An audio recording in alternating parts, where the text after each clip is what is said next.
GameFaceStudios, what's going on? This is Robbie from TwoBrothersGaming.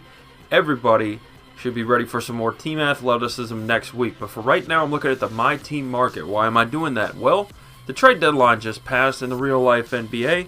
And if you want to get some extra VC, you're going to want to watch the rest of this video. What I'm going to do is I'm going to run through all of my ESPN text updates that were blowing up yesterday because I had all of these trades going through in the real-life NBA. It affects the MyTEAM market. People are getting into new situations and getting opportunities to play more or maybe play less.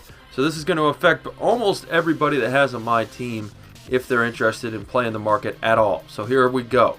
First of all, the Kings and the Rockets and the Suns had a three-way trade. So here's the deal. First of all, Francisco Garcia right here, as well as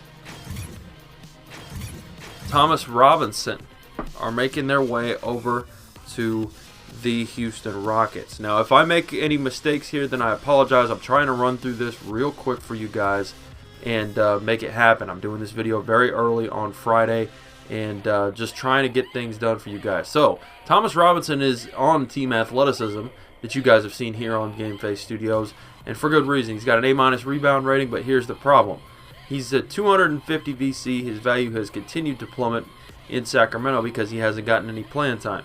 He may see a little bit more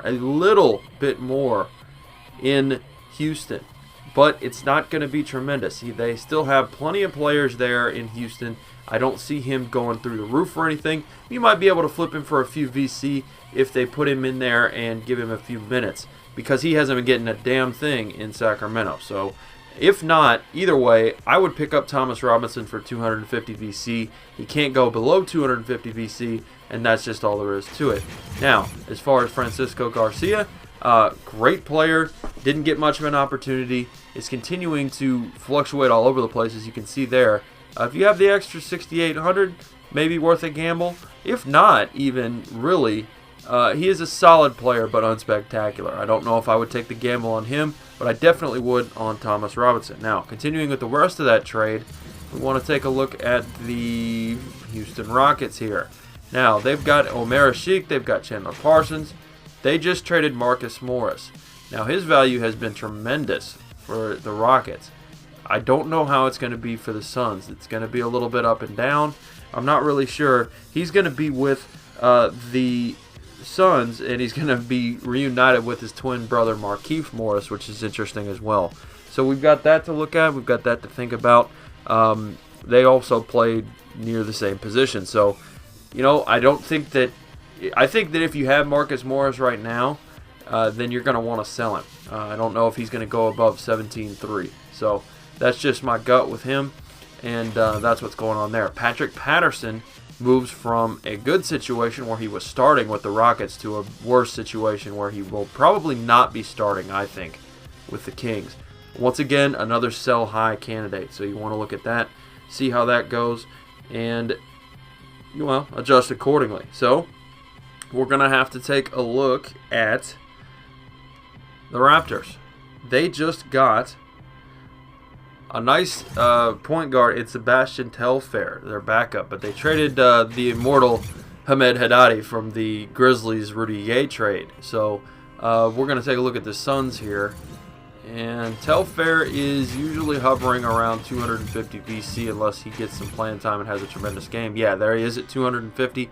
He's got an A- outside shot. I've played with him plenty in my team, and hey, once again, 250 VC. Take the gamble. The Raptors recently traded away the point guard that they've had starting for a long time in Jose Calderon. So there may be some opportunity for him to back up Kyle Lowry and get some good minutes. Matter of fact, I'm going to get Sebastian Telfair right now just to prove you guys that I do this and play the market and get those extra VC out of it. So I got Telfair. He's going to be backing up Kyle Lowry in Toronto. So that's what's going to be going on there. As far as Hamed Haddadi, I'm going to go to the Grizzlies, even though he is on the Raptors and now traded to the Suns. How confusing is that? And he is 250 VC. He's had one or two games where he played really well. If he gets the opportunity, he'll play and maybe do well for the Raptors. You never know. So give it a shot, see how it goes. But I am guessing that You know, as far as heading over to the Suns, I don't know if he's going to do anything. So don't bother there. The Heat are going to be the next on the hit list. So what do we got? Dexter Pittman. Almost never plays. Got traded off of the Heat to the Grizzlies for the rights to a guy that's playing in Spain right now. Since they traded Hamed Haddadi, there may be a little opportunity for Dexter Pittman. He's rated horribly in the game. Honestly, I don't know why anybody would pick him up and play with him. But if you want to flip him, again, take the gamble for 250 VC. A lot of people were joking about the trading deadline that no big stars got traded.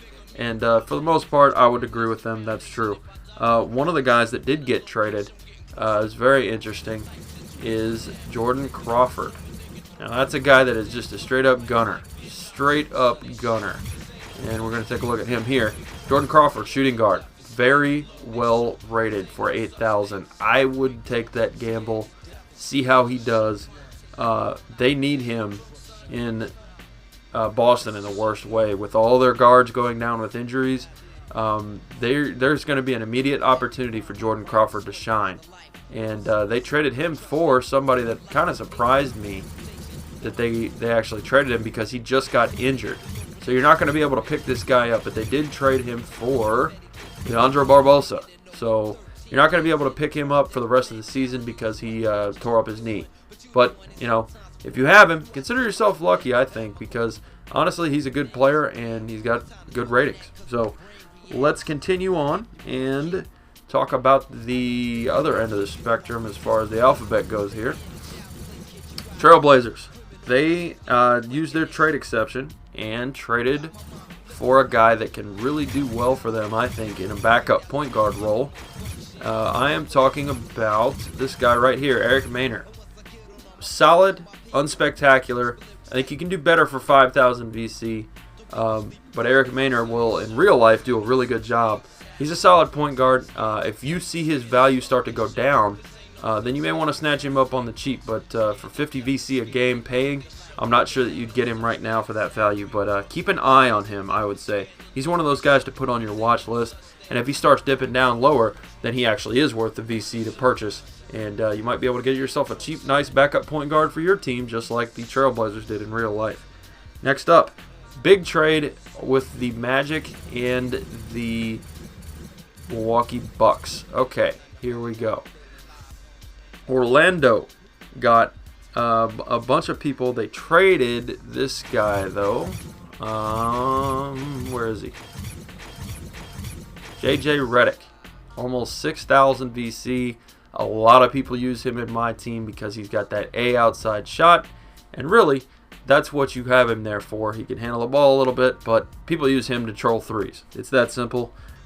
They got Redick, and they also traded a couple other people, which will be interesting. They traded Ish Smith, who is another solid point guard, especially with that A- perimeter D. Again, for only 287 VC, take the gamble on Ish Smith. See if he backs up, Brandon Jennings, and he's taking Beno Udra's spot. So I would say, take that gamble on Ish Smith. See how you're doing with that, and go from there. I'm definitely going to grab him right now as well, and just take that gamble. Anytime you have a guy that's 250 VC and is moving to a situation where he gets more playing time, take that gamble. You're not going to lose very much. If, with 250 VC, you can't lose anything. In this situation, all I'm going to lose is 37 VC. So let's give it a shot. The other guy, though, is very interesting, Gustavo Ayón, and he is not very well rated in the game, but every once in a while he'll have a double-double for the Magic. Now he has an opportunity to move over to Milwaukee and slide into a backup role. Again, take a gamble, see how it goes, and you may enjoy that. So let's go over to the Bucks. And who did they trade away? Well, they kept Larry Sanders. They kept most of their core intact, to be honest.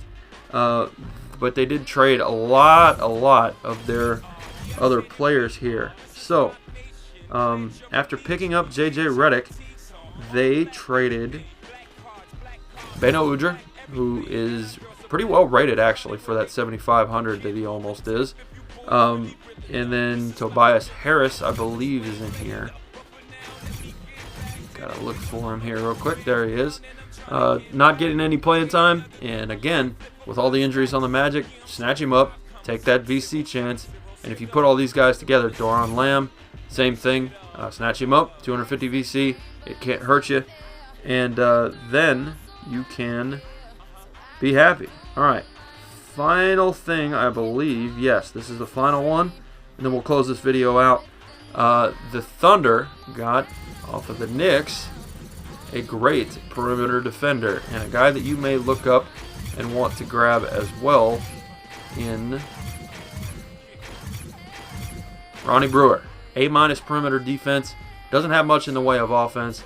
He's a little athletic, but he's 250 VC, and he is headed to the Thunder to probably stay at 250 VC, but again, snatch him up, use the 250 trick, just grab him and hope that he gets a little bit of playing time in his first couple games, and you can flip him, make some extra VC. That's mostly what this video was about. Hope you enjoyed the trading deadline edition of a MyTEAM market update. See you later, GameFace.